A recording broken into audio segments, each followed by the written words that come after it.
Salve galera maravilhosa, aqui é o professor Pablo Jamil, que seja bem-vindo a mais um vídeo do nosso quadro Português em 5 minutos. Eu começo agora a sessão sobre pronomes. Vamos estudar pronomes dentro deste quadro agora, tá? Bem, pronome é algo que cai muito em prova, é algo essencial em língua portuguesa e nós vamos tentar aqui, de uma forma bem concisa, trabalhar com você aquilo que você precisa saber a respeito de pronome. Lembrando, se você ainda não fez a inscrição no canal, é só clicar aqui do lado. Tem vídeo todo dia, cara. Tem vídeo todos os dias, certo? Dos conteúdos mais variados relativos à língua portuguesa, literatura, tudo aquilo com que eu trabalho, certo? Então, clica aqui, faça sua inscrição agora. Vamos falar um pouquinho sobre pronome? Cara, é um assunto muito delicioso, tá? O que é um pronome, professor? Vamos lá. O pronome é uma palavra que serve para realizar retomadas, certo? Retomadas. Então, nós vamos dizer que o pronome é uma espécie de operador coesivo. Nossa, que nome bonito, cara! O que significa isso? Operador, porque ele é um termo da língua que vai operar como um mecanismo de coesão. O que é essa coesão? É a conexão entre os elementos dentro de um texto, certo? Mas que tipo de conexão um pronome opera? Que tipo de coesão? É uma coesão que nós vamos dizer chamada que é uma coesão referencial, ou seja, vai realizar retomadas dentro do texto. Então, eu até vou colocar aqui, ó, ele é um operador coesivo que serve para retomar ou substituir, um elemento dentro do texto. Sabendo que esse elemento pode ser uma frase, uma palavra, até mesmo um parágrafo inteiro, certo? Então, vamos pensar que o operador coesivo aqui serve para retomar. E ele cai muito em questões que nós chamamos de questões de referenciação, certo? Referenciação, retomada. Geralmente pedem para que você identifique a qual elemento o pronome se refere, beleza? E aí o que é que nós vamos pensar? Essa referenciação tem a ver com algo que nós chamamos de foro do texto, beleza? Até vou puxar aqui uma setinha para você para explicar isso. Foro do texto, ou seja, aquilo que concerne ao texto, que tem a ver com o texto. Quando nós pensamos nessa terminologia, foro do texto, algumas palavras que você estuda em língua portuguesa ou em linguística começam a fazer mais sentido. Por quê? Porque nós temos aqui dois tipos básicos de referenciação ou remissão. Vou colocar aqui para você aprender comigo. Você tem a remissão endofórica. Eu já vou explicar o que esse nome bonitão significa, certo? E você tem a remissão esofórica. Show? Você vai curtir isso aqui. Olha só, a própria raiz do termo, né, ajuda, porque o fórica, aqui nós estamos pensando no foro do texto. Eu tenho endo e eso. Endofórica significa o quê? Dentro do foro do texto. Dentro do texto. São remissões que os pronomes realizam dentro daquilo que está escrito, dentro daquela porção textual.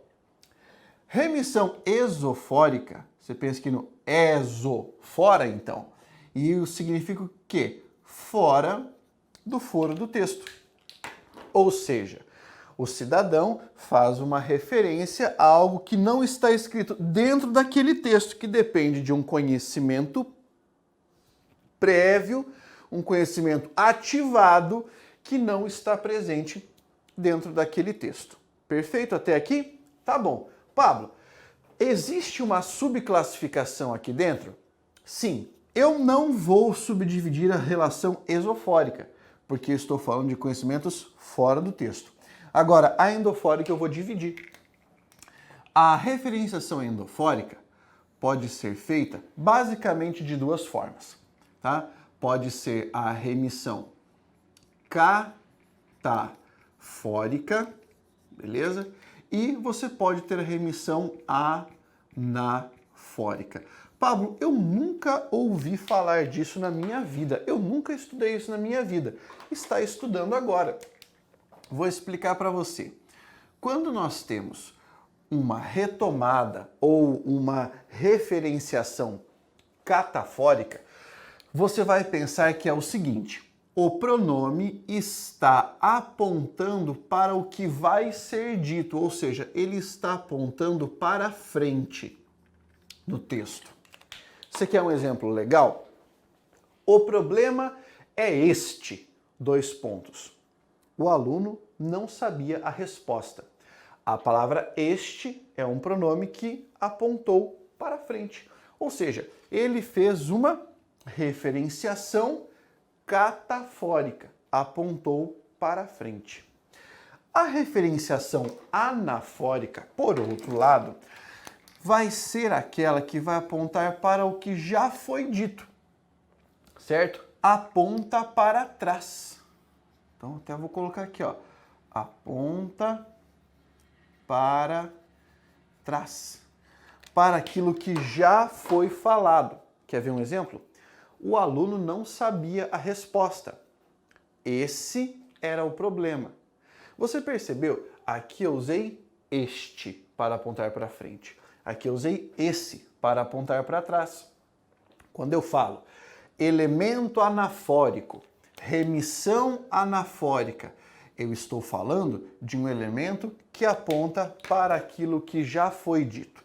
Usualmente, nos textos bem escritos, você vai enxergar muitos pronomes nesse mecanismo aqui, nesse mecanismo anafórico.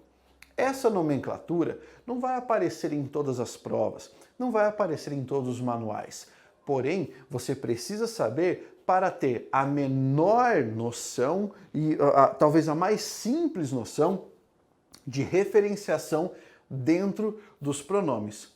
Eu vou apagar isso aqui agora e vou mostrar para você esses dois exemplos para que nós possamos pensar nessa história de catafórica e anafórica. Enquanto eu estou apagando, você pode aproveitar e deixar o seu like nesse vídeo aí. Afinal de contas, esse like ajuda bastante. Pablo, eu gostaria de um curso completo de língua portuguesa. Cara, você pode fazer parte do método Jamilk já na próxima turma, quando eu abrir as minhas inscrições. Se você quiser, é só entrar no meu site www.pablojamilk.com.br. Tem uma aba lá, que é a aba do método Jamilk. Você clica e já deixa o seu nome reservando uma vaga para a próxima turma do método Jamilk, que é o meu curso mais completo e mais aprofundado, o mais aprofundado que existe no mercado dentro de língua portuguesa. Então vamos pegar aqui dois exemplos, tá? O primeiro que eu havia falado era o problema é este, : o aluno não sabe a resposta. Perfeito? O que aconteceu aqui? Você empregou um pronome, a saber, a classificação do pronome este, tá? Ele é um pronome demonstrativo, certo? Ele é um pronome demonstrativo. Ele tem uma função realmente que é a função de apontar para as coisas. E aqui ele vai apontar não para o aluno, ele vai recuperar todo o sentido dessa sentença. O aluno não sabe a resposta. É como se eu tivesse um baú e todo esse significado coubesse dentro da palavra este. Então, aqui nós temos um processo de referenciação daquela que aponta para frente. Catafórica. Beleza? Eu vou mostrar a mesma frase invertida usando outro pronome para você perceber quando aponta para trás. O aluno não sabe a resposta. Aí joga um ponto final e coloca assim, ó. Esse é o problema. Tranquilo? O que é que aconteceu aqui?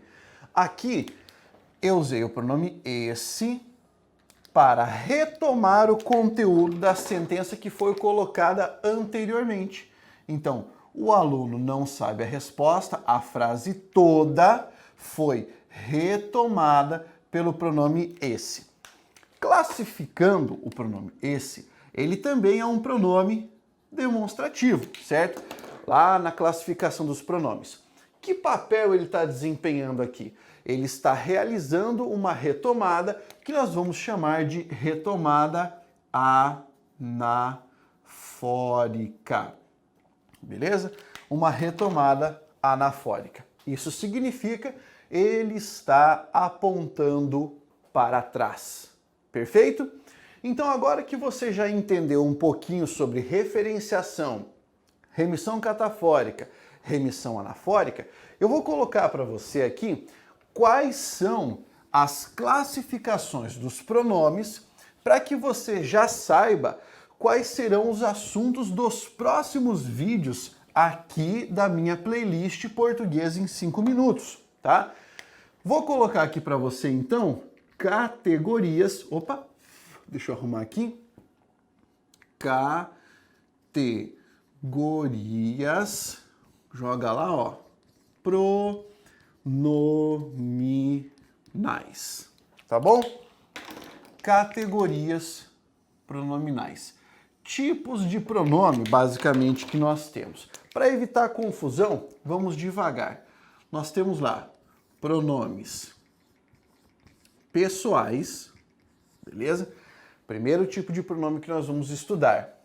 Aí nós temos lá pronomes de tratamento. Pablo, pronome de tratamento não é um tipo de pronome pessoal? Não. Pessoal é pessoal, de tratamento é de tratamento, certo? Depois nós temos pronome demonstrativo, temos pronome relativo, certo? Depois temos lá pronome indefinido. Depois temos o chamado pronome interrogativo. E, por fim, temos lá o pronome possessivo. Tranquilo? Veja, são 7 categorias pronominais. 7. Ô Pablo, mas e pronome oblíquo, pronome do caso reto? Calma, velho. Tá aqui, dentro dos pessoais. Se eu fosse dizer para você que existem categorias pronominais mais importantes, eu diria que as mais importantes para você estudar, pronomes pessoais, tá? Os pronomes demonstrativos, os pronomes relativos. Esses aqui são os que mais caem em prova e talvez aqueles que mais possuem mecanismos dentro da sentença. Eu sei que eu coloquei só o primeiro no plural e os demais no singular, mas é porque aqui existe uma divisão interessante para nós realizarmos depois. Perfeito? Então você já sabe, nós teremos vídeos sobre pronome pessoal, de tratamento, demonstrativo, relativo indefinido, interrogativo e possessivo, para você aprender a estudar tudo isso aqui junto comigo, beleza? Curtiu essa aula? Então deixa aquele comentário esperto, já clica para fazer a sua inscrição e não esqueça, tá? Nós também temos o canal de redação, que é o Instituto de Redação e Atualidades. Entra lá, Instituto de Redação e Atualidades, clique e faça sua inscrição. E o canal de filosofia, o Blindando Mentes, toda semana com aula nova para vocês. Um grande abraço e até as aulas. Força, guerreiro!